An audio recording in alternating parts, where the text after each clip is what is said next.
2016 সালের ম্যাটস আন্দোলন, বিশ্বাসঘাতকতার পর্দাফাঁস। 2016 সালে ম্যাটস শিক্ষার্থীদের প্রত্যাশিত আন্দোলন একটি বড় অর্জনের দ্বারপ্রান্তে পৌঁছেছিল, কিন্তু এই আন্দোলনের ফলকে বিক্রি করে রাতারাতি নিজেদের স্বার্থ হাসিল করেন বঙ্গবন্ধু ডিপ্লোমা মেডিকেল স্টুডেন্টস অ্যাসোসিয়েশনের তৎকালীন সভাপতি মুরাদ হাসান লেমন ও সাধারণ সম্পাদক সোহেল খন্দকার ফাহিম।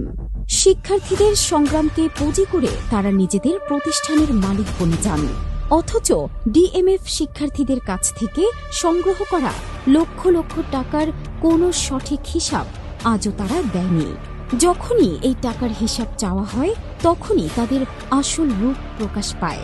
তৎকালীন বিডিএম-এর সাংগঠনিক সম্পাদক জাকির হোসেন বাদল যখন এর জবাবদিহি চাইলেন, তখন তাকে তাদের অফিসে তুলে নিয়ে নির্মমভাবে টর্চার করা হয়। আজ সময় এসেছে হিসাব নেওয়ার। আন্দোলনের অর্জন কারা বিক্রি করল? সংগ্রহ করার টাকার সঠিক হিসাব কোথায়? তৎকালীন স্বাস্থ্যমন্ত্রী ও ছাত্রলীগের ক্যাডারদের সাথে তাদের ঘনিষ্ঠ সম্পর্কের উদ্দেশ্য কি ছিল? কিভাবে তারা রাতারাতি নিজেদের প্রতিষ্ঠানের মালিক হয়ে গেল?